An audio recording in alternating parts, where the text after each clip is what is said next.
테슬라의 자율주행과 웨이모의 자율주행은 무엇이 다르고 도대체 누가 승자가 될 것 같냐? 저희 구글 직원들한테 이 차를 빌려주고 한 달, 두 달 가다 보면은 막 자기 시작하고 처음에는 불안해가지고 이렇게 잡고 있는데 잘 되는 걸 맨날 보다 보면은 사람이 익숙해지는 거예요. 그때 약간 좀 뭔가 왔죠. 아, 이게 약간 변곡점이구나. 유튜브 국내 최초로 세계 최고의 자율주행 기술을 갖고 있는 웨이모에서 일하셨던 고우종님을 모시고 얘기를 한번 들어보도록 하겠습니다. 근데 원래 이제 제가 궁금한 게 미국으로 건너가시게 된 거잖아요. 한국에서 공부하시다가 네. 좀 어떻게 이제 미국으로 건너가시게 된 건지가 궁금합니다. 네, 저는 이제 대학교 학부 입학할 때부터 네. 전 컴퓨터 공학을 전공했었는데요. 미국 유학에 대한 생각이 있었어요. 컴퓨터란 게 원래 미국에서 처음 개발이 되었고 또 많은 미국 기업들이 IT 업계에 선도하고 있기 때문에 한국에서 공부하면서도 나는 한 번은 미국에서 일해보고 싶다 이런 생각 때문에 좀 고려했었고요. 그중 가장 이제 좀 말이 됐던 게 이제 미국 유학. 제가 서울대에서 컴퓨터 공학으로 학사학위를 받고 2012년도에 이제 UC 버클리로 그 PhD 프로그램으로 들어갔거든요. 그래서 가가지고 이제 제가 개선에 했던 컴퓨터 그래픽스로 했었는데 거기서 했던 거는 그 영화나 게임에 보면은 이렇게 유체나 이렇게 옷 같은 그런 부분들이 굉장히 물리적으고 사실적인 모습으로 이제 움직이거든요. 뭐 엑스맨에 나오는 무슨 이렇게 잠수함에 딱 물 받고 나올 때 막 물이 막 이렇게 쏟아지고. 그렇죠. 아니 옷도 사실 좀 특이하게 움직인다고 할 수 있고 네. 그런 것들을 주로 이제 보여주는 학문인 거죠. 힘이 어떻게 작용에 따라 가지고 움직임이 달라지고 물체의 속성에 따라 가지고 재질이나 그런 어떻게 힘에 반응하는가 이런 거에 따라서 그 움직임이 굉장히 달라지거든요. 그걸 이제 수학적으로 계산하는 거죠. 컴퓨터 안에서 실제로 존재하지 않는 거를. 근데 이제 그걸 다시 렌더링도 하거든요. 사람이 볼 수 있게. 주로 했던 건 이제 어떻게 하면 이거를 빨리 계산할 수 있을까. 어플라이드 매스라고 하는데 응용수어에 가까운 걸 많이 했던 것 같아요. 아, 그러니까 이제 네. 보여주기 전에 뒷단에서 이제 네. 계산하는 것들을 조금 네. 더 하셨었고 박사과정을 이제 정주행을 하시려고 하다가 네. 좀 어떤 네. 이벤트가 생긴 거예요? 맞습니다. 저는 이제 그래픽스는 그때 한국에도 연구한 분야가 있었고 네. 그 덕분에 이제 학부 때 인턴도 하고 연구실에서 그리고 또 추천서도 받아가지고 버클리로 갈 수 있었던 거거든요. 근데 가보니까는 그때가 막 머신러닝과 딥러닝이 완전 막 붐을 일으켰던 때예요. 초창기였고 2012년도쯤이 엔비디아에 인턴을 하려고 했어요. 엔비디아는 이제 전통적인 그래픽스 GPU 만들던 회사고 컴퓨터 그래픽스를 했던 회사인데 이상하게 그래픽스 인턴들을 안 뽑고 이제 ML 인턴만 뽑기 시작하는 거예요. 그때 약간 좀 뭔가 왔죠. 아, 이게 약간 변곡점이구나. 그래픽스 쪽에서는 큰 회사인데 그런 회사조차도 이 GPU를 더 이상 그래픽스 렌더링에 쓰는 게 아니고 이제 머신러닝에 쓰려고 딥러닝에 쓰려고 이미 준비를 하고 있었던 거죠. 그게 벌써 2000 한 몇 년쯤 되죠? 12, 13, 14 12, 13. 네. 13, 14, 15 그때 엔비디아 주식을 샀어야 되는데 그때 맞습니다. 뭔가 느낌을 받았어야 되는데 네, 받았어야 되는데 저는 그 주식 살 생각까지는 못하고 그냥 내 분야가 약간 많이 메이처하고 안정된 시기에 와가지고 성장하는 시기는 끝난 것 같다. 그게 학문별로 보면 약간 그런 게 있는 것 같아요. 그러니까 그렇죠. 학문이 막 발전을 하다가 어느 순간 좀 벽에 네. 부딪히는 느낌을 받고 네. 머신러닝도 보면은 그 학문이 시작된 지는 사실 꽤 오래됐잖아요. 맞습니다. 그 벽에 부딪히다가 갑자기 딥러닝이 나오면서 돌파를 하고 이렇게 네. 확 지금 저하늘로 날아가고 네. 있는 거잖아요. 맞습니다. 제가 약간 관심이 생겨가지고 그 딥 뉴럴 네트워크, 뉴럴 네트워크, 아티피셜 네. 뉴럴 네트워크를 보니까는 이게 옛날부터 있었는데 프로세싱 파워가 굉장히 이제 패러렐한 계산들을 하기 어려워가지고 이게 아티피셜 뉴런들을 많이 못 넣었더라고요. 또 이게 뎁스도 깊게 못하고 네. 어느 순간 GPU가 이제 그 용도에 아주 잘 맞는다. 이게 발견된 다음에 이걸 딥하게 해보니까는 엄청 잘 되는 거예요. 그래서 딥 뉴럴넷이 이제 나온 이유가 기존에 뉴럴넷이 있었지만은 잘 안 됐었거든요. 소프트웨어만의 어떤 이론만의 혁신이었다기보다는 하드웨어가 만나면서 정말 이게 그렇죠. 엄청난 시너지가 나기 시작한 거죠. 그냥 GPU 하는 게 그래픽스 프로세서 유닛인데 GPU 자체가 왜 패러렐 하냐면은 컴퓨터 스크린을 보면은 픽셀들이 많잖아요. 짧은 시간 내에 동시에 계산을 해야 돼요. 한번 이제 한 이미지를 보여주기 위해서는. 왜냐면 왼쪽만 먼저 보여주고 오른쪽 천천히 보여줄 수가 없잖아요. CPU가 계산을 하면은 그렇게 될 거예요. 왜냐면 CPU는 빠르지만은 하나밖에 못 하거든요, 한 번에. 근데 GPU는 굉장히 작은 유닛이 모여가지고 그 2D 이미지를 한 번에 빡 계산할 수가 있어요. 이걸 때문에 이렇게 만들어진 구조인데 그 뉴럴넷을 보니까는 이게 비슷하다였던 거죠. 그런 식으로 계산하는 것이. 그래서 그 엔비디아 참 잘했던 게 GPGPU라고 General Purpose GPU라고 그러니까 이미지 렌더링뿐만이 아니고 일반적인 컴퓨터 계산에도 쓸 수 있게 만들었던 거예요. 그래서 그것 때문에 쿠다가 나오게 되고 그리고 또 그걸 이제 또 뉴럴넷 쓰게 되고 하다 보니까 이렇게 엄청난 발전이 나오게 된 거죠. 뭐 엔비디아 인턴을 모집하는 걸 보면서도 뭔가 심상치 않음을 느꼈고 그 이후에는 또 어떻게 하신 거예요? 저는 이제 처음 인턴했던 게 구글 리서치에서 약간 비주얼라이제이션 관련된 리서치 했었어요. 근데 그것도 이제 머신러닝 쪽인데 머신러닝 쪽 데이터들이 워낙 하이 디멘셔널 데이터 많아요. 네. 그러니까 일반적인 2D, 3D가 아니고 막 ND인데 막 N이 막 3차원, 4차원, 5차원, 6차원, 뭐 1000차원. 네, 1000차원. 네. 근데 그걸 이제 어느 정도 사람이 개발을 하기 때문에 사람이 뭔가 이해할 수 있는 형태를 보여주면은 그래도 좀 개발하기 쉽거든요. 예를 들어 뭐 클러스터링이라는 문제가 있으면은 어떤 피처들은 왜 이쪽 클러스터에 묶이고 어떤 피처들은 왜 이 클러스터에 묶이게 되는지 그런 걸 이제 비주얼라이제이션을 좀 해줄 수 있으면은 직관적으로 사람들이 보고 아 이런 피처 때문에 이쪽이 이렇게 묶이는구나 이런 걸 할 수가 있어요. 그래서 저는 그때 비주얼라이제이션 관련된 인턴을 한번 했었고 그 다음에 구글 맵스에서 이제 인턴을 했었어요. 근데 이건 사실 이제 좀 이제 사이드 이야기고 제가 그때 했던 건 상관없이 제가 그때 구글 인턴을 할 때 구글이 참 특이한 게 학생 인턴하고 일반 풀타임 엠플로이하고 똑같은 대우를 해줘요. 접근 권한이나 뭐 이벤트 참석이나 뭐 데이터나 되게 선진적이다 그런 거는. 네, 거의 똑같은 대우를 해줘요. 물론 당연히 이제 뭐 NDA 같은 거 쓰고 들어가지만 아 그쵸. 그래가지고 그 내부에서 프레젠테이션 하는 거 봤는데 그게 자율주행차였던 거예요. 그때는 구글 셀프 드라이빙 카 프로젝트라고 되어 있고 실제 이름은 쇼퍼라고 했었거든요. 그 데모를 봤는데 굉장히 감명이 깊은 거예요. 아직도 기억나는 게 어떤 비디오가 있었냐면은 그 차가 한 대 있고 그 차 위에 센서가 이렇게 있거든요. 라이더나 카메라 이런 센서들이 그걸 이렇게 두고 사람들 한 수십 명이 감싸고 있다가 차 방향으로 막 달려가는 거예요. 그걸 이제 컴퓨터 인식하고 있는 걸 보여주는데 그 수많은 사람들을 다 하나씩 다 이제 캡처를 해가지고 인식을 해가지고 다 트래킹을 다 해요. 약간 그 F-22 같은 전투기가 그 타겟 수십 개를 수백 개를 동시에 트래킹하는 것처럼 바로바로 이제 그 실시간으로 분석해가지고 이 사람이 이렇게 달리고 저 하면서 저렇게 달리고 이걸 쫙 보여주는 거예요. 최신형 전투기가 적을 이제 트래킹하는 것만큼 굉장히 임프레시브하게 보이는 거예요. 위치나 뭐 속도나 이런 것들을 사람은 하지 못하는데 그쵸. 컴퓨터는 순식간에 해낼 수 있는 거예요. 근데 그게 굉장히 인상 깊었어요. 그런 데모 중 하나가 또 이제 차를 이렇게 두고 그 수십 명이 자전거를 타고 이렇게 뺑뺑 도는 게 있어요. 차 주위로. 그럼 이제 컴퓨터 그것도 다 이제 일일이 다 이렇게 세그멘테이션 하고 클래시피케이션 하고 속도도 트래킹을 하고 위치는 당연히 하고 그걸 보고 역시 사람보다는 컴퓨터와 이 센서가 할 수 있는 것들이 엄청 많구나. 근데 그걸 보고 약간 일반적인 사람이 운전하는 그런 이 복엽기 이런 거 있죠. 거의 이런 것과 그 F-22 같은 이제 최신형 전투기들의 차이가 있다는 거를 그때 이제 그 데모를 보고 깨닫게 된 거죠. 그래서 그 데모를 보고 아 내가 그 팀에 들어가야겠다. 네. 혹은 뭐 그 일을 해야겠다는 생각을 좀 하시게 된 거예요? 맞습니다. 전 처음 하는 걸 되게 좋아하거든요. 새로운 것들을. 근데 정말 이거는 대박이 날 수 있겠다. 지금 조인해야 되겠다 해가지고 학교 돌아오자마자 그 어플리케이션을 넣었어요. 그 웨이모 슈퍼 팀에. 근데 그걸 이제 돌아온 다음에 고민을 했죠. 이제 저는 이제 4년 동안 이미 UC 버클리에서 박사과정에 시간을 쏟았고 근데 벌써 4년을 학교를 다닌 그쵸, 상태. 다닌 상태였죠. 아이고 뭐랄까 네. 그 매몰 비용이라고 그쵸, 표현을 많이 그쵸. 하는데 이제 몇 년 정도 있으면 이제 졸업을 할 것 같고 근데 그런 상황에서 인턴 때 봤던 그 데모가 너무 인상 깊어서 내가 이걸 해봐야겠다라고 큰 결심을 되게 하신 거예요. 아까 말씀드린 것처럼 이제 그래픽스보다는 머신러닝의 시대가 오고 있고 AI와 머신러닝 그리고 로보틱스의 세대가 오고 있다는 게 이제 느껴졌고 제 분야로 박사를 받아봤자 나가서 할 수 있는 일들이 많지 않을 것 같고 한다고 해도 어차피 ML로 바꿔야 될 것 같은 거예요. 지금 대학원에 몇 년 더 이 똑같은 연구를 할지 앞으로 바꿀 거라면은 지금 바로 조인을 할지 그 고민을 했었거든요. 박사는 좀 약간 언젠가 뭐 받을 수도 있지 않을까 이런 생각을 했었는데 웨이모의 그 타이밍에 제가 조인할 수 있는 기회는 지금뿐인 것 지금밖에 같아요. 없는 것 같아요. 이건 늦추면은 이제 너무 엄청난 기회를 놓치는 것 같고 박사를 그래서 교수님한테 말씀드려가지고 하고 싶은 게 있어서 3년 후에 돌아오겠습니다 해가지고 조인을 했는데 네. 그때는 이제 3년이 웨이모가 상용화 될 줄 알았어요. 왜냐면 이미 너무 잘 되는 것처럼 보여가지고 네네. 근데 그게 하다 보니까 5년이 됐고 5년 후에 이제 돌아가진 않았죠. 그러면은 웨이모에 이제 합류하신 게 2016년 7년 뭐 2015년 12월쯤에 아마 15년? 오퍼를 받았고 네네. 2016년 5월에 입사를 했는데 그게 이제 미국 학기가 5월쯤에 끝나요. 졸업시기 5월에 한 번 있고 뭐 겨울쯤에 한 번 있는데 저는 5월에 졸업을 해가지고 5월 16일에 조인을 했습니다.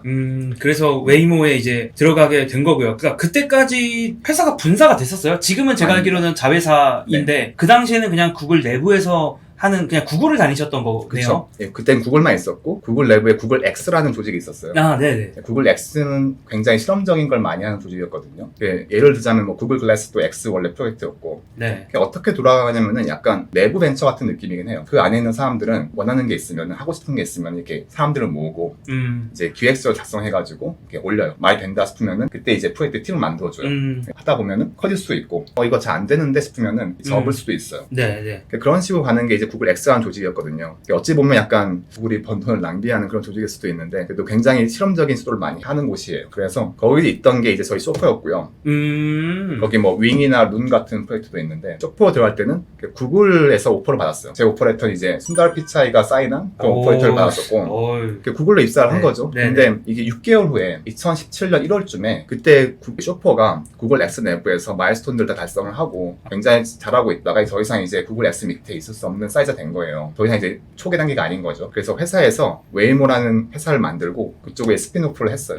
졸업을 한 거네, 졸업을. 했죠. 네, 그레주에이션이라고 실제로도 하고요. 아, 그렇게 표현을 네, 하는구나. 그래가지고 이제 그 구글 X 오피스에 가면은 그렇게 그 월이 있어요. 이렇게 지금까지 졸업한 프로젝트들. 약간 뭐 명예 전당 뭐 그쵸? 약간 그런 느낌. 그렇죠. 네. 그때 이후로는 그냥 쭉 웨이모 소속으로 2021년 6월까지 제가 있었습니다. 그래서 한 5년 정도 있었어요. 웨이모에서는 어떤 일을 하시는 거예요? 제가 처음 입사할 때는 네. 제가 그래픽스 전공이었고 했기 때문에 컴퓨터 비전 쪽으로 갔어요. 네. 그러니까 그때 비전 팀을 좀 새로 좀 키우고 있던 곳이거든요. 그 비전 팀이라는 거는 뭐 어떻게 설명하면 될까요? 역사가 좀 있는데 구글 셀프 드라이빙카 프로젝트가 기반이 되는 게 그 옛날 달파 챌린지 할 때 스탠퍼드하고 네. 그 CMU하고 이쪽 팀도 있었어요. 그쵸. 맞아요. 그 달파 챌린지가 진짜 유명했죠. Fourth robot, Team Axion Spirit, leaves the gate.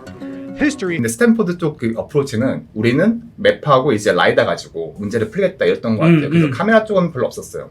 항상 라이다가 이제 퍼스트 클래스 시리즈였고 네. 그 스탠퍼드든 이제 그거 연장선이 이제 쇼퍼나 웨이모든 그래서 퍼셉션 그 3D 포인트 클라우드 가지고 물체든 사람들이 인식하고 어떻게 이제 인식할 거냐에서 카메라를 쓰기보다는 라이다와 지도와 네, 그렇죠. 갖고 하겠다. 라이다는 일단 그 동적인 것도 인식하고 플러스로 로컬라이제이션에 도움을 줄 수 있어요. 굉장히 높은 해상도 맵이 있는데 그 맵 위에 내가 어디 있는지 알아야 이 맵이 쓸모가 있잖아요. 그쵸. 그걸 이제 GPS 같은 것도 할 수 있는데 GPS가 그렇게 해상도 높진 않아요. 그쵸. AQS가 높진 않기 때문에 GPS 플러스 그리고 라이다를 이렇게 딱 돌리면은 내 주변에 있는 지형 지물들을 보고 굉장히 높은 AQS로 내가 어느 지도 위에 어디 위에 있는지를 알 수가 있어요. 네. 그냥 모든 도로의 모습이나 뭐 주변에 있는 물체들의 모습들이 고정돼 있잖아요. 네네네. 그걸 통하면은 우리는 그냥 지도를 보고 다시 다니면 되는 거고 사람이나 이런 다른 차 같은 경우에는 라이다로 이제 인식을 해가지고 피해서 가면 되는 거고 네네. 이게 원래 어프로치였는데 근데 가면 갈수록 이제 점점 그 라이다로 할 수 없는 게 많아지는 거예요. 제가 알기로는 초반 프로젝트는 하이웨이 드라이빙을 먼저 했었거든요. 그러니까 고속도로에서 달리는 거가 일단은 첫 번째 프로젝트였다. 네. 나이브한 생각일 수 있는데 가장 쉬워 보이긴 가장 하거든요. 쉬운 게 맞습니다. 시내보다는 쉬울 것 같거든요. 가장 쉬운 게 맞고요. 그래서 잘 됐고 해봤는데 이게 문제가 좀 있는 거예요. 도심에서는 사람이 운전하고 하이웨이 같은 장거리 달릴 때 이제 에이다스처럼 도와주는 걸 생각했던 것 같아요. 처음 쇼퍼 만들 때. 에이다스 한번 물어보고 싶었는데 에이다스도 조금 짧게 설명해 주실 수 있어요? 에이다스 같은 경우에 주행 보조 시스템이라고 하거든요. 기본은 이제 이미 현대차나 뭐 많은 차에 들어가 있으니까는 해보셨겠지만은 레인 키핑이나 어댑티브 크루즈 컨트롤이라고 해가지고 앞차와의 거리를 유지해주는 그게 이제 두 가지 정도가 이제 또 여러 가지가 있지만은 에이다스가 보통 많이 하는 것 같아요. 근데 해보니까는 굉장히 문제가 많은 게 저희 구글 직원들한테 이 차를 빌려주고 출퇴근할 때 쓰라고 했거든요. 저희는 대신 그 안에 카메라 달고 해가지고 그 데이터를 수집하려고 해서 사람들이 어떻게 쓰는지 진짜 교육을 시켜가지고 구글 직원들한테 절대 뭐 자지 말고 딴짓하지 말고 아무리 이 차가 잘해도 이렇게 잡고 있으라고 했는데 네. 많은 사람들이 처음엔 잘 지켜요. 한 달, 두 달 가다 보면은 막 자기 시작하고 막 뒤로 이제 몸을 돌려가지고 그 백시트에 있는 이제 막 가방 꺼내가지고 막 컴퓨터 꺼내고 컴퓨터 그러니까 하고 있고 그 자율주행으로 차가 움직이고 있으니까 딴짓을 하기 시작한다라는 거죠? 처음에는 불안해가지고 이렇게 잡고 있는데 막 잘하고 있잖아요. 그쵸. 잘 되잖아요. 맞아요. 잘 되는 걸 맨날 보다 보면은 사람이 익숙해지는 거예요. 1년 내내 지금 괜찮았는데 오늘이라고 다르겠어. 그리고 또 출퇴근했으면 맨날 가는 길을 가가지고 그쵸. 더 나태해질 수 있을 만한 차가 알아서 가는데 굳이 내가 또 그 안에서 내가 운전대를 이렇게 집중을 100% 한다는 건 조금 그쵸. 애매한 것 같아요. 그렇죠. 맞는 말입니다. 그래서 페이퍼 위에서는 괜찮은데 실제 해보면 굉장히 다른 문제들이 많이 나오거든요. 인간의 이제 사이콜로지컬한 문제를 위해 저희가 관가를 한 거죠. 저희가 아무리 이제 트레이닝을 한다고 해도 사람들은 절대 그걸 따라가지 않는다는 거고 개발 중인 거고 상품화가 된 것도 아닌데도 사람들은 자신이 보는 거를 쉽게 믿어요. 그런 문제 때문에 사람들이 막 자기도 하고 막 뭐 딴짓도 하고 컴퓨터도 하고 이러다 보니까는 이게 세마이 오토노머스 드라이빙 세마이 셀프 드라이빙 카 이런 거는 솔직히 말이 안 된다는 거를 저희가 깨달은 거예요. 실제로 사람들을 돌려봤더니 완전히 이 사람이 100% 집중을 하던가 아니면 0% 집중을 하던가 아예 그 사이는 없는 것 같다라는 네. 판단을 내부적으로 내리시게 됐다라는 맞습니다. 거군요. 네. 자율주행차 가능해지면은 완전히 사람이 한 팩터를 제거하고 가능해지던가 아니면 아예 안 하는 게 나을 수도 있겠다는 걸 저희가 꺼내는 거예요. 사람들 믿음 구조에서 30% 믿는다, 50% 믿는다 이런 건 존재하지 않는 것 같아요. 믿거나 아예 안 믿거나. 안 믿거나. 네. 그쵸. 사람들이 그 양쪽에 있는 것 같아요. 위급 상황이 일어났을 때 사람이 알아서 뭔가 끼어들면서 그런 위기를 모면할 거라고 기대하면서 약간 반자율주행 같은 그렇죠. 네, 그런 쪽으로 생각을 했는데 막상 우리가 카메라도 다 사람들 그 차에다가 CCTV라고 해야 될까요? 일일이 감시를 해보니까 이렇게 해서는 말이 안 된다라는 네. 결론에 이제 웨이모 팀에서는 이제 그런 결론에 이르게 된 거네요. 네, 아예 사람을 빼고 만들어가지고 성공을 시키거나 아니면 아예 그런 걸 넣지 않는 것이 그냥 사용자 감시, 그냥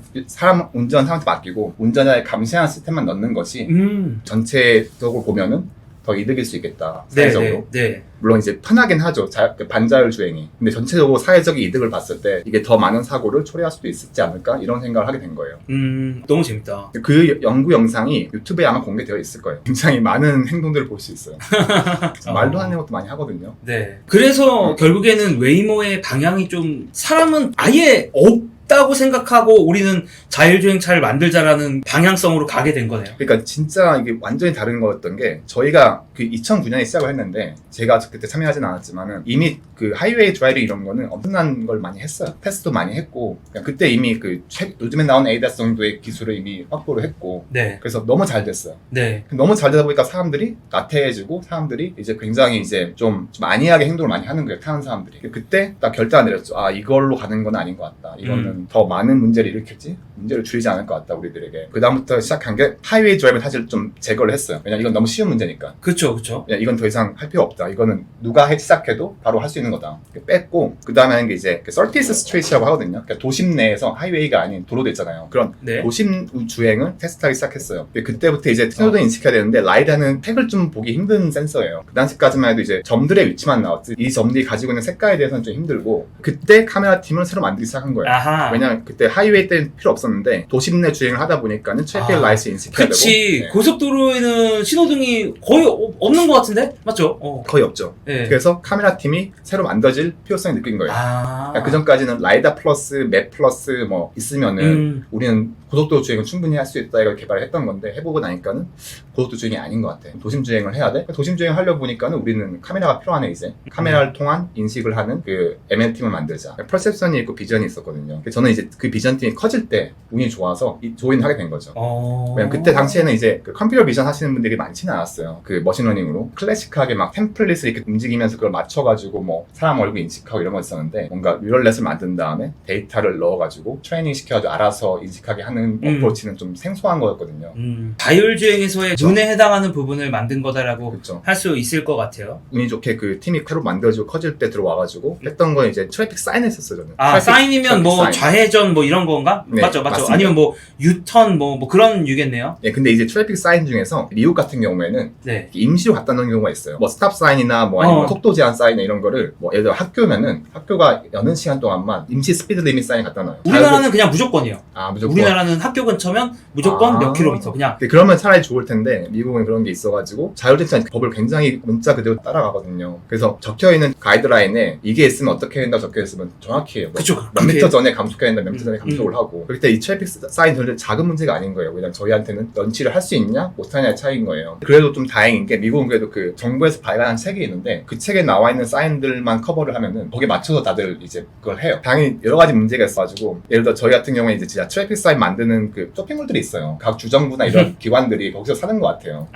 저는 그것도 사가지고 저희 테스트하는 곳이 있거든요. 옛날 군 기지 마을이 있어요. 그거 하나를 통째로 대여를 했나 그럴 거예요. 약간 버려진 도시 같은 네, 거를 버려진 하나를 도시. 대여를 한 거네요. 그러니까 이걸 테스트하기 위해서 그냥 도시를 하나를 뭐 만든 거네 어떻게 보면. 그쵸. 그래서 저희가 만든 거죠. 트래픽 사인도 붙이고 트래픽 네. 라이트도 붙였을 거고. 네. 그럼 정말 사람 사는 도시처럼 이렇게 네. 세팅을 정말 똑같이 도시를 하나 제어해서 우리가 여기서 일종의 베타 테스트를 하겠다. 약간 맞습니다. 뭐 이런 느낌으로 한 거네요. 원래 사람이 살던 마을이니까는 기본적인 뭐 신호등이나 이런 건 다 있고 다 있을 거고. 네, 저희가 원했던 걸 추가적으로 이렇게 끼워 넣기도 하고 어. 기본적인 거 있잖아요. 막 갑자기 누가 자전거 타고 뛰어나온다 그치. 이런 거 당연히 하고요. 새로운 걸 이렇게 이렇게 개발을 하면은 거기 가가지고 테스트도 하고. 그래서 비전과 관련된 것들을 이제 쭉을 하셨다가 아마 이거는 고우종 님도 많이 받는 질문일 것 같은데 저도 되게 많이 받는 질문이에요. 도대체 테슬라의 자율주행과 웨이모의 자율주행은 무엇이 다르고 도대체 누가 승자가 될 것 같냐? 어떻게 생각을 하시는지가 좀 궁금합니다. 우선 첫 번째 말씀드릴 거는 저도 웨이모 전 직원이지만은 테슬라를 굉장히 좋아하고 테슬라 주주이기도 하고 또 테슬라 차를 앞으로 구매하려고 하는 잠재적인 소비자이기도 하거든요. 고객이기도 하고. 저는 지금 이제 그냥 더 이상 웨이모 직원이 아니라 그냥 소프트웨어 엔지니어고 개인 투자자인 입장에서 얘기를 할 거예요. 특별히 뭐 테슬라를 깎아내린다든가 아니면 치켜 올린다든가 이런 거 하지 않고요.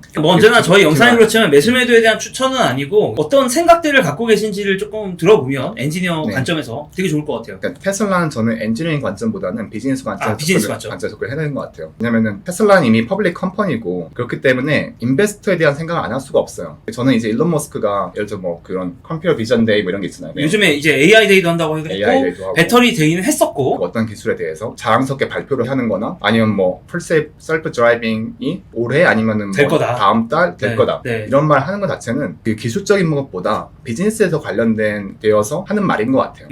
테슬라 같은 경우에 이미 차를 제조하고 있고 차를 팔고 있거든요. 그게 주 비즈니스 모델이고 그렇기 때문에 다른 회사와 다르게 뒤에 그 캐시 리저브가 있다가 이런 건 아니거든요. 마진도 굉장히 띵하고 그때 여러 가지 제약이 있어요. 그래서 테슬라 같은 경우에는 라이다 같은 비싼 센서를 넣으려고 하면은 차값이 너무 올라가게 버리기 때문에 그건 라이다 센서를 쉽게 넣을 수 없거든요. 제가 말씀드리고 싶은 거는 테슬라는 비즈니스적인 면에서 할 수 있는 최대한을 가장 좋은 방식으로 하고 있는 것 같아요. 저는 딱 지금 말씀하신 포인트에서 느껴지는 거는 테슬라는 되게 비용 절감을 위해서 노력을 좀 더 많이 하는 느낌? 그리고 그쵸. 그걸로 돈을 벌어야 되니까 그쵸. 돈을 벌기 위한 거에 좀 더 초점을 맞추고 있는 느낌이라면 지금 또 얘기만 들었을 때는 웨이모는 오히려 약간 반대의 느낌이 좀 있거든요. 그쵸. 비용에 대한 걱정을 조금 당장을 하고 있지 않으면서 일단은 이 기술이 되게 하는 거에 조금 더 초점을 맞추고 있는 거 아닌가? 맞습니다. 라는 생각이 들어요. 보시면은 테슬라 같은 경우에는 비즈니스 모델이 차를 파는 거예요, 소비자한테. 웨이모나 GM 크루즈 같은 경우에는 차를 파는 게 아니고 차는 회사가 소유를 하고 저희가 이제 라이드 헤일링 서비스라고 하죠. 우버처럼 사용자들이 이제 차를 불러가지고 나는 A에서부터 B로 가고 싶다.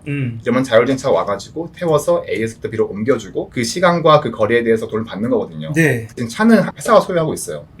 그렇기 때문에 이렇게 차값이 비싸더라도 고객한테 팔 것이 아니기 때문에 크게 좀 비싸도 문제가 없거든요. 근데 테슬라는 차를 팔아 돈을 버는 구조예요. 테슬라 운행한 거리만큼 걔네가 서브스크립션으로 돈을 가져가는 게 아니고 차를 한번 사면 내가 마음대로 운전할 수 있잖아요. 그 차이가 있는 것 같아요. 그래서 웨이모 같은 경우에는 그 다양한 센서를 넣어가지고 만들어서더라도 안전성을 담보하고 이렇게 옮겨준 다음에 그거에 대한 돈을 받는 거거든요. 그렇기 때문에 그 크루즈랑 웨이모랑 이제 테슬라와는 좀 그 돈을 버는 방식에 있어 차이가 있기 때문에 그걸 이제 문제를 해결하는 방식도 차이가 있는 것 같아요. 그리고 테슬라는 좀 약간 아직 완벽하게 완성되지 않았지만 일단 던지는 거야.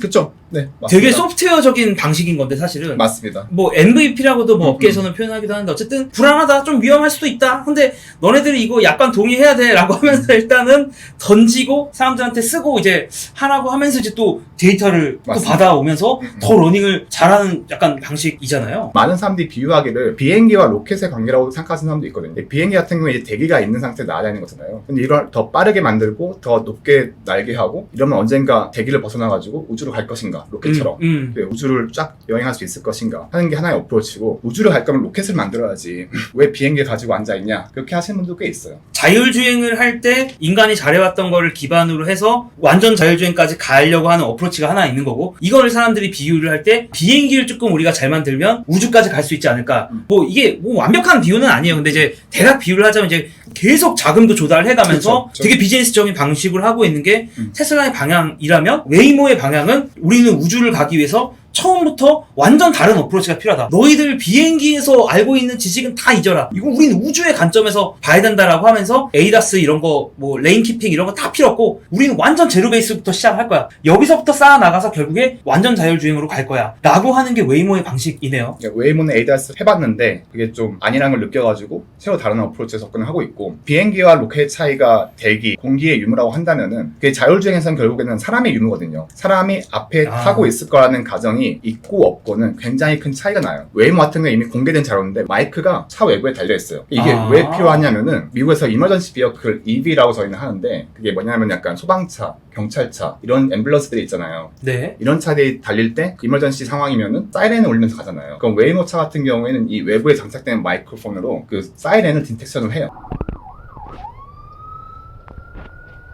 Oh yeah, it has a red outline. Cool. 그리고 사이렌의 위치까지도 측량을 해요. 소리로. 아. 그러니까 이 코너 뒤에 앰뷸런스가 오고 있다고 하면은 안 보일지라도 그 소리 인식하고 바로 그 이머전시 비어클을 위해서 피해주기 위해서 자동으로 그런 액션을 취하거든요. 그러니까 사람이 아예 없다. 이 차가 사람이 아무도 안 탄 상태에서 돌아다닐 수 있다. 이걸 가정을 하면은 프라일의 문제가 굉장히 많고 그걸 아직까지 감안하지 않고 있다면은 그런 회사나 그런 차는 아직 완전 자율주행까지 좀 거리가 있을 수도 있어요. 저희가 생각하는 어떤 상황이 와도 다 대처할 수 있는 자율주행을 하려면은 굉장히 알아야 될 것들이 많아요. 외부의 상황에 대해서. 물론 이제 그런 게 없어도 사실은 뭐 대다수의 상황에서 괜찮잖아요. 뭐 그런 자율주행을 말하는 거라면은 괜찮을 수 있는데 우리가 꿈꾸는 미래가 정말 길 위에 모두 다 자율주행 차가 돌아다니고 사람은 한 명도 안 타고 있을 수도 있고 이런 걸 꿈꾸는 거라면 여러 가지 정보들을 많은 센서를 통해 가지고 수집을 해야 돼요. 웨이모 같은 경우에 그런 고민을 좀 처음부터 했거든요. 마이크로폰도 그중 하나예요. 그리고 저희는 이 센서에 와이퍼도 달려있어요. 그래가지고 센서 돔이 있잖아요. 오염될 수 있잖아요. 그럼 저희는 나 자율주행 못하겠어. 너가 운전해. 이렇게 할 수가 없어요. 사람이 없으니까. 그치. 그럼 이제 숨겨져 있던 와이퍼가 딱 튀어나와가지고 빙글빙글 돌면서 이 센서 돔을 닦아요. 그거 유튜브에 보시면 영상에는 굉장히 귀엽거든요. 새똥이 이렇게 떨어지면은 띡 올라와가지고 휘잉 돌아가요. 그런 고민의 유무의 차이가 전혀 다른 형태의 솔루션 나오거든요.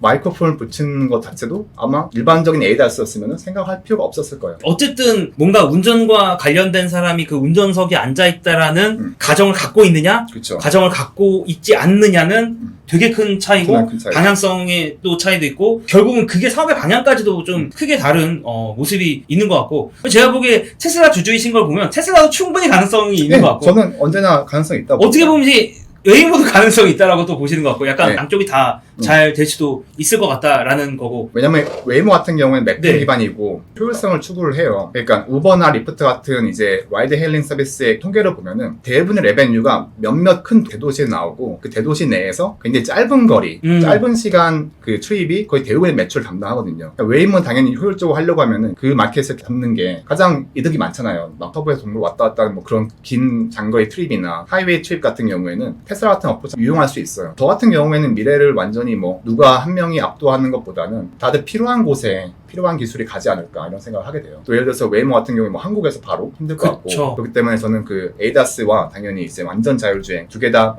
쓸모가 있을까 보는데 완전 자율주행이 모든 마켓을 커버하지도 않을 것 같아요. ADAS가 완전 모든 마켓을 커버하지도 않을 것 같아요. 왜냐면은 웨이모의 주 고객 중에 그런 사람도 있어요. 아예 면허가 없거나 아예 뭐 운전하지 못하거나 이런 사람도 포함이 되어 있거든요. 근데 ADAS는 좀 그런 사람들을 서브하기에는 그쵸. 제약이 그런 많죠. 사람들이 운전 면허도 없는 사람이 네. 사실 테슬라를 타는 거는 이제 힘들죠. 조금 좀 힘들 수 있죠. 그런 사람들도 이동은 하고 싶거든요. 예를 들어 청소년도 학교 가고 싶거든요. 그쵸. 근데 테슬라를 한 대 준다고 해도 청소년이 운전할 수는 없는 거잖아요. ADAS가 달려있다고 해도. 뭐 하여튼 이거는 미래에 바뀔 수 있겠지만은 저는 또 그건 물어보고 싶었어요. 테슬라가 최근에 또 가장 많이 말을 하는 것 중에 하나가 지금 그런 라이드 헬링 서비스랑 붙인다는 거는 로보택시를 맞습니다. 테슬라가 이야기를 많이 하고 로보택시가 제가 이해하고 있기로는 어떤 식이냐면 그냥 제가 출근을 해서 여기까지 차를 가지고 왔어요. 그럼 제가 테슬라를 주차시켜 놓으면은 지가 알아서 밖에 나와가지고 사람들의 이제 짧은 거리에 이동을 도와주면서 돈을 벌어온다. 맞습니다. 그런 서비스인데 지금 테슬라의 방식으로 하기에는 로보택시는 오히려 무리가 좀 있어 보이고 오히려 웨이모의 방식으로 해야 로보택시가 훨씬 더 기술적으로 좀 더 뭔가 붙잡힐 것 같은 느낌이 들거든요. 저는 솔직히. 일론이 이제 인베스터들을 약간 항상 시선을 끌고 항상 뭔가 대안을 제시해야 될 필요성이 있다고 봐요. 그렇기 때문에 가끔은 일론이 이미 다 알고 있음에도 불구하고 그냥 하는 말도 있는 것 같긴 하거든요. 로보택시가 그중 하나인지는 모르겠어요. 근데 여러 가지 좀 제약이 있을 것 같은 게 기술적인 문제도 당연히 있고 제 차를 이제 빌려준다는 것 자체가 좀 리스크가 있는 거긴 하거든요. 예를 들어서 실내에서 뭐 토로할 수도 있는 거고 뭐 맞아요. 지저분하게 만들 수도 있는 거고 아니 뭐 짐을 보통 사실 저는 차에다가 많이 넣었는데 그쵸. 그걸 가져갈 수도 있는 거잖아요. 사실. 공용 차량과 개인 소유 차량 앞으로 더 간격이 벌어질 것 같아요. 그냥 편하게 그냥 움직이고 싶으면 공용 차량을 쓰고 편안하고 약간 럭셔리하고 이런 걸 원하시면은 개인 소유를 하고 이런 식으로 갈 것 같아요. 약간 두 개가 좀 네. 더 나눠지는 방향으로 갈 것 같다. 그래서 개인 소유를 할 거면은 굳이 그거를 이제 모르는 사람들한테 돌리는 게 좀 그렇죠. 메리트가 좀 적어지지 어. 않나. 그럴 거면 그냥 우버를 타고 다니는 게 낫지 않나. 아니면 어. 웨이모나. 그렇게 될 가능성이 높아 보이는 것 같고. 네, 그런 그래서 생각이- 그런지 로보택시가 사실은 일단은 사람이 있는 상태에서 하겠다라고 일단 또 얘기하고, 그렇죠. 뭐 어떻게 보면 또 테슬라적인 어프로치긴 한 것 같아요. 네. 일단은 사람 있으면서 하고 나중에 우리가 좀 더 잘하면 사람 빼면 되니까 그런 어프로치로. 아니면 뭐 테슬라 솔직히 차를 만들면서 하기 때문에 자체 보유를 하고 소유를 하고 그걸 그냥 이제 보내가지고 로보택시 서비스 돌리는 건 말이 될 것 같은데 개인 소유 차량을 돌리는 건 약간 좀 문제가 생길 소지가 있지 않나. 근데 이건 제 생각이고 네, 사실은 뭐 에어비앤비나 우버나 이런 것도 처음 나올 때는 아니 우리 집에 다른 사람이 잔다고 맞아요, 이런 것도 맞아요. 그랬고 그런 게 있었거든요. 그러니까 맞아요. 요즘에 트롤하고 렌트카처럼 빌려주는 맞아요. 서비스도 있어요. 저도 치료 좀 썼습니다. 그러니까요. 네, 미국 그러니까 놀러 갔을 때. 그 보시면 자세히 보시면은 그분들 결국에 어떻게 했냐면은 돈이 잘 되니까는 몇 개를 사요 그냥 차를. 네, 맞아요. 근데 돌려. 이제 에어비앤비도 결국에 그렇게 되더라고요. 그렇게 제가 되더라고요. 가보니까 네. 누가 이미 집을 다 사놓고 어. 에어비앤비를 올려만 놓은 거야. 그렇죠. 결국은 사업의 어떤 방향성이 있네. 그러니까 사적인 물건과 돈을 벌기 위한 돌리는 거는 조금 그쵸. 분리가 될 가능성도 좀 있어 보인다. 막 테슬라가 하게 되면은 테슬라가 돈을 거기에 집어넣어가지고 차를 사는 게 아니고 그 수많은 이제 자영업자들이 조금씩 돈을 모아가지고 테슬라 몇 대씩 사가지고 그걸 돌리기 시작하면은 테슬라 입장에서는 굉장히 좋을 수도 있겠죠. 왜냐면 큰 초기 투자 없이 이 서비스가 굴러가는 거니까. 아, 그렇네요. 또 어떻게 보면. 그게 이제 왜 우버, 리프트, 뭐 에어비앤비들이 소유하고 있는 게 하나도 없음에도 불구하고 물리적으로 그런 서비스 돌리고 있잖아요. 그래서 말씀드리고 싶은 거는 미래가 어떻게 바뀔지는 모르겠거든요. 근데 굉장히 다양한 성공의 가능성들이 있고 어떤 게 어떻게 될지는 솔직히 저도 잘 모르겠어요. 근데 그럼에도 불구하고 이 차이 같은 거는 좀 알아두시는 게 그러니까요. 그런 건 도움이 될 것 같아요. 그때 또 새로운 정보가 들어오시면 또 업데이트를 하셔야 되고요. 내일 당장 뭐 테슬라가 뭐 라이다 달려있고 이런 차를 출시하겠다면 못하는 건 아니거든요. 그렇죠. 갑자기 뭐 라이다가 어떤 사업적으로 필요하면 또 바로 네, 바로 넣을 것 같은 게 테슬라라서. 저는 가격만 맞으면 바로 넣고 바로 그런 말 할 것 같아요. 이게 좋은데 왜 안 써? 그래서 뭐 사실 사업이라는 게 네. 제일 저는 어리석은 것 중에 하나가 자존심을 부리는 거라고 생각하거든요. 교조적인 마인드로 뭔가 난 이거 안 해 하면 하지 않고 네. 난 이것만 할 거면 이것만 하고 이런 건 아닌 것 같아요. 네. 근데 저는 일로는 좋은 기술이라고 생각하고 사업적으로 좋다고 생각하는 순간 180도 바꿀 거라고 생각해서 그래서 저는 그 비즈니스적에서 믿고 있기 때문에 당연히 테슬라 주도를 하고 있는 거고 지금 당장 말하는 거는 근데 진실이 아닐 수도 있긴 해요. 그러니까 지금 당장엔 딱히 대안이 없기 때문에 이런 네. 식으로 이제 말을 해가지고 투자를 끌어모으고 근데 투자가 어느 정도 되고 개발 어느 정도 되면 그때 되면 또 말을 그냥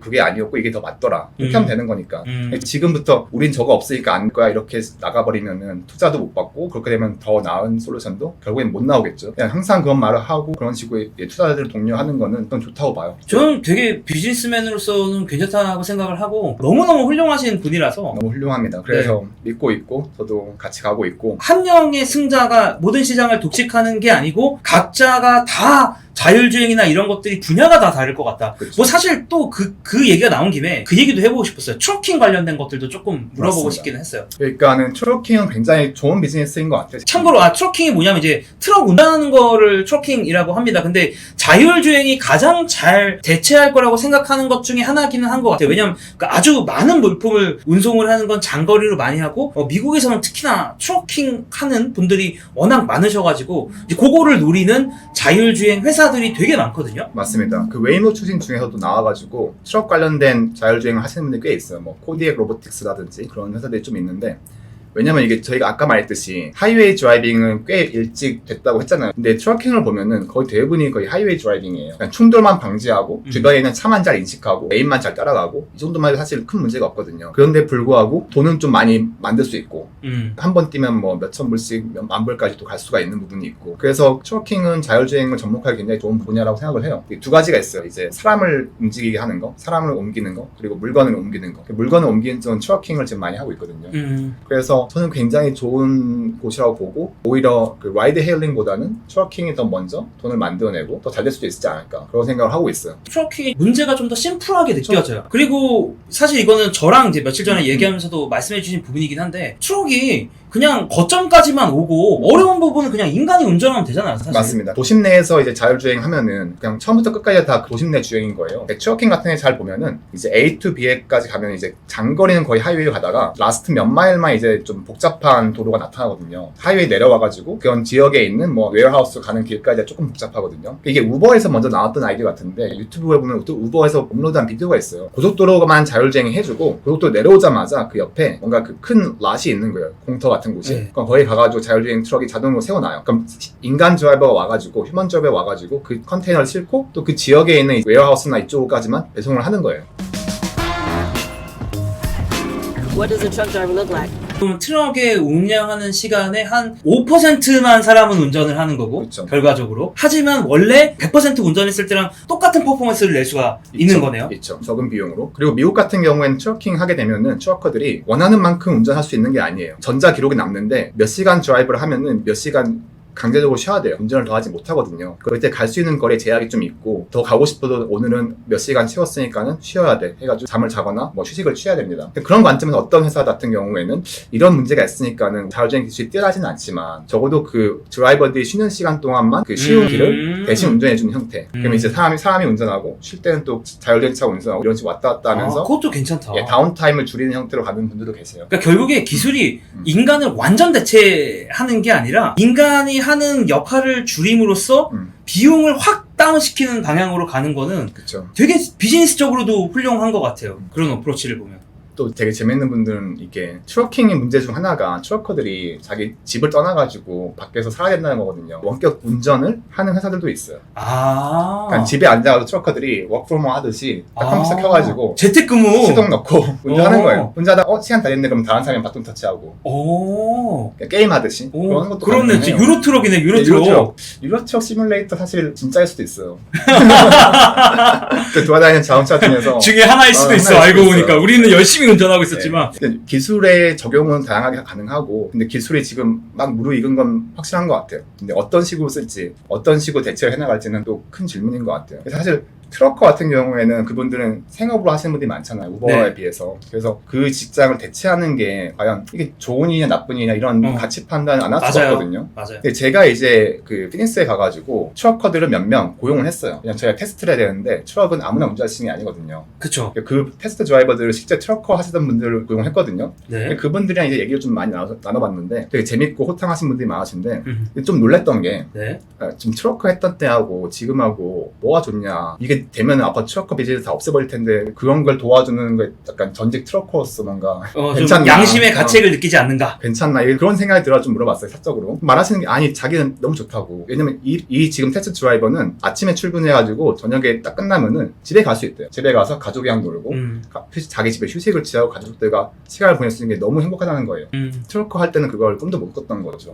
저는 생각하는 게 이 대체되는 직업들이 사실은 애초에 사람이 하면 안 됐던 게 아닌가. 사람이 하기엔 너무 힘든 일이고 사람이 하기엔 너무 불행해지는 그런 일들이 많았던 거 아닌가. 단지 그만 대체할 뭐 기술이 없고 단지 그냥 인건비가 싸니까 이게 사람을 넣었던 거지. 사실은 이걸 사람을 빼는 게 오히려 더 사회를 행복하게 만드는 길이 우리 아닌가. 전체를 다 행복하게 만드는 길일 수도 있겠다. 네, 그렇게 사람들 불행하게 만들면서 아무리 돈을 많이 준다고 해도 그거는 좀 앞으로는 없어지는 게 나을 수도 있다는 생각을 하게 됐어요. 그리고 오히려 저희가 그분들을 다른 형태의 뭔가로 쓸 수 일을 있으면 할 수 있게 한다면은 더 나올 수 있지 않나 생각이 들더라고요. AI가 나오면 AI가 사람을 대체한다 그럼 사람 도대체 뭐 하냐고 이런 그 얘기가 항상 나오기 때문에 되게 좀 생각해 볼 만한 여지가 있는 것 같아요. 이제 그 얘기를 안 그래도 딱 물어보려고 했었는데 네. 전 세계에서 가장 핫한 회사인 웨이모를 나오셨어요. 아니 도대체 이제 어떤 계획이 있으셔서 그렇게 좋은 회사를 나오시게 된 건지가 좀 궁금하거든요. 이제 말씀드릴 수 있는 거는 회사가 좋은 거지 제가 잘난 건 아니더라고요. 회사는 충분히 좋은 회사고 하지만은 저 개인적인 성장 자체는 약간 처음에 비해서 조금 늦춰진 것 같아요. 그러니까 처음에 입사할 때는 제가 150명이었는데 웨이모 팀이 지금 2,000명 넘고 3,000명까지 가까이 하는 팀이 됐거든요. 초반에는 좀 많이 배우고 되게 즐거운 일도 많았었고 일도 오래 길게 하긴 했지만은 바로바로 이제 차에 적용이 되고 그런 걸 보는 이런 재미도 많았고 개인적 성장도 컸다고 생각해요. 근데 회사가 커지다 보니까 아무래도 또 그 기술도 꽤 많이 무르익다 보니까 그런 재미는 좀 많이 좀 적어지는 것 같더라고요. 네. 회사는 성장하고 있지만. 네. 그래서 저는 항상 이제 작은 회사가 맞는 것 같아요. 안전성을 추구할 수 있고 사람이 속도와 성장을 추구할 수 있는데 저는 속도 성장을 추구하는 게 언제나 맞다고 봐요. 왜냐면 외부 환경이나 현실은 항상 바뀔 수 있는 부분이 있기 때문에 안전하지만 느리다고 생각했던 것들이 위험할 수도 있죠. 더 위험할 수도 있어요. 어. 빠르고 더 위험해 보였던 것보다 사실은 더 위험할 수도 있어요. 그래서 저는 그런 거는 약간 그 일루전이라고 보고요. 언제나 빠르게 움직이고 엄청나게 빨리 성장하는 것만이 그런 변화하는 환경 내에서 살아남을 수 있는 유일한 길이라고 생각을 해요. 그런 면에서 저는 작은 회사를 선호를 하고요. 그래서 웨이모 같은 경우에 이제 제가 뭔가 영향을 끼칠 만한 사이즈가 아니고 그 트랙에 올라가 있고 이미 훌륭하신 분들의 리더십에 의해서 잘 가고 있기 때문에 제가 거기 있나 없나 앞으로 10년 뒤에 웨이모의 성공에는 큰 차이가 없을 것 같아요. 막 제가 나와가지고 회사 했으면 그 회사에 제가 있고 없고는 큰 차이일 것 같거든요. 그런 몇 명짜리 규모의 회사에서는 이 성공과 실패에 가를 수도 있을 것 같아요. 네. 그러니까 그걸 더 하고 싶어서 나왔습니다. 저도 약간 카카오 나오면서 약간 그런 그렇죠. 심정이긴 했거든요. 아니, 나 없어도 회사 잘. 네, 너무 잘 돼요. 너무 잘 들어가는데 이제 그렇게 되니까 좀 재미가 떨어지더라고. 옛날에 나 없으면 당장 업데이트 안 돼가지고 아이폰이 막 맞아요. 문제 생기고 이랬었던 시절이 있었는데 이제 그렇지 않으니까 좀 네. 저도 약간 그 텐션이 떨어지더라고. 회사를 맞아요. 다니는 텐션이 떨어져가지고 자연스럽게 나오게 됐는데 그러면은 스타트업을 하실 생각이신 거죠? 맞습니다. 제가 했던 게 자율주행이다 보니까는 아무래도 그쪽 분야의 서비스나 자율주행차에 필요한 컴포넌트나 아니면 자율주행차 앞으로 회사들이 좀 몇 년 후에 필요할 만한 서비스들이 있을 것 같거든요. 그걸 이제 내부에서 개발할 수도 있겠지만은 그걸 이미 한 몇 년간 해온 회사가 이미 있다. 이러면 돈 주고 안 쓸 이유가 없다고 봐요. 안 쓸 이유가 없고 사실 자율주행하고 싶은 회사가 얼마나 많겠어요. 그렇죠. 그 중에 하나가 그냥 뭐 바로 그냥 사버릴 수도 있고 예를 맞습니다. 들면 저희가 그 분야에 있는 것 중 하나가 Scale.ai라고 그 레이블링을 해주는 회사예요. 근데 레이블링은 꽤 귀찮은 작업이거든요. 근데 이게 레이블링이라는 네. 게 이제 이게 사람이다, 이게 횡단보도다 이런 걸 이렇게 체크하는 거를 레이블링이라고 합니다. 참고로. 네, 그 부분에 뭐가 있다 이렇게 레이블링을 사람이 해주거든요. 그게 있어야 뭐 뉴럴넷을 트레이닝 할 수 있고 이건 사실 코어 기술이 아니에요. 그러니까 그쵸. 자기네 근본 기술이 아니기 때문에 원천 기술이 아니기 때문에 굳이 내가 할 필요도 없는데 하기는 해야 되고 필요성은 있고 하긴 귀찮고 근데 누가 해준다고 하면은 그냥 돈 주고 하는 게 맞는 거거든요. 근데 그런 서비스들이 많이 늘어날 것 같아요. 그게 또 굉장히 잘 되고 있는 회사거든요. 그 회사가 그런 거죠. 또 그 회사 이제 회사의 그 목표가 그거 레이블링 하나에 집중되어 있기 때문에 그걸 향상시키면 또 마진이 늘어나고 확확 늘어나잖아요. 자율주행차는 아니고 그냥 그쪽에서 돈을 만드는 게 아니기 때문에 네. 그 목적의 차이가 굉장히 빠른 발전을 그 차이를 만들어내더라고요. 스케일.ai는 굉장히 잘하고 있는 것 같아요.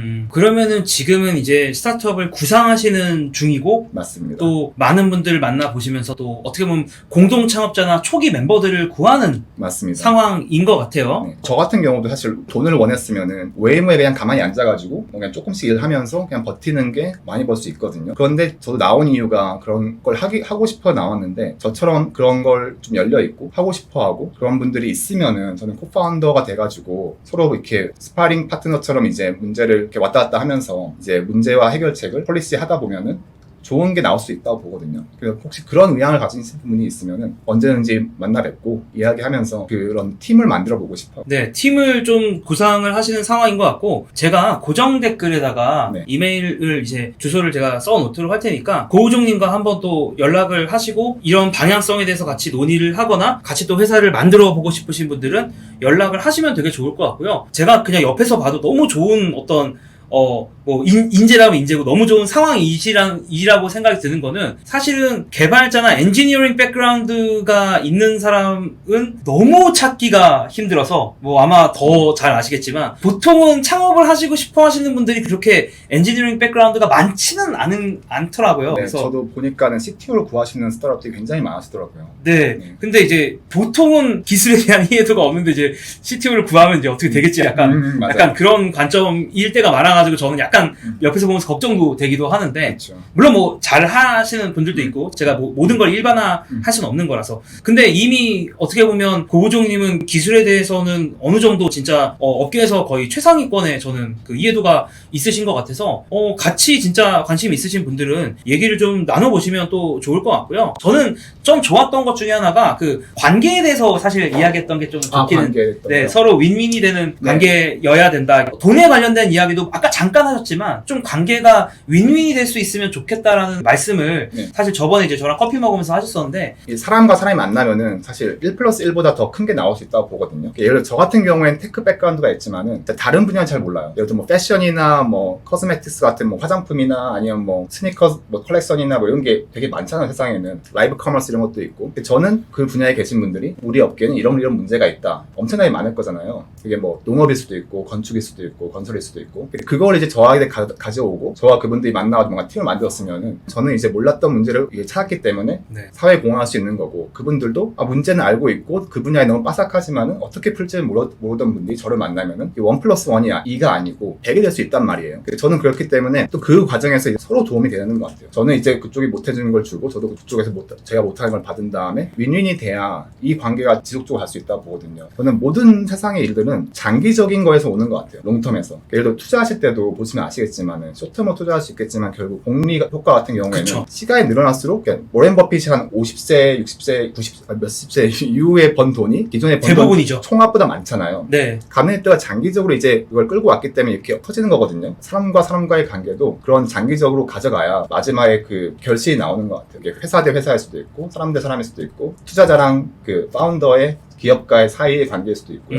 그렇기 때문에 저는 이제 믿고 같이 일할 수 있는 사람들이 계속 늘어나고 그리고 그런 사람들 장기적으로 일을 하면은 저는 언젠가 저도 이렇게 큰 리턴을 낼 수 있지 않을까 그런 기대를 가지고 살고 있어요. 이제 요즘에는 엔지니어들보다는 기업가들이랑 더 이제 대화를 많이 나눌 때가 많은데 제가 약간 나누면서 느끼는 거는 되게 기업가 마인드를 이미 좀 가지고 있으세요. 이미 이런 부분에 대해서 고민도 하시고 준비가 되게 잘 되신 것 같아서 저도 이제 옆에서 보면서 또 되게 놀랍고 또 응원 드린다는 말씀을 좀 드리고 싶습니다. 그래서 사실은 제가 뭐 오늘 이렇게 한번 욕심을 부려봤어요. 또 웨이모에 계시고 사실 또 원래 때 지인 통해서 개인적으로 제 연락이 오셔가지고 이렇게 대화를 나눠봤는데 제가 너무 재밌어가지고 이걸 유튜브에 좀 옮겨보고 싶다. 저는 이 앞에 자율주행에 대한 내용도 좋았지만 앞으로 회사를 스타트업을 어떻게 하고 사람들과 관계를 어떻게 만들어 나갈 거인지에 대한 그런 고민도 너무 좋아서 그런 부분들을 조금 더 같이 사실 영상 보시는 분들이랑 좀 나눠보고 싶어서 제가 이렇게 또 신뢰를 무릅쓰고 네. 제가 초청을 좀 드렸고요. 아닙니다. 저는 이제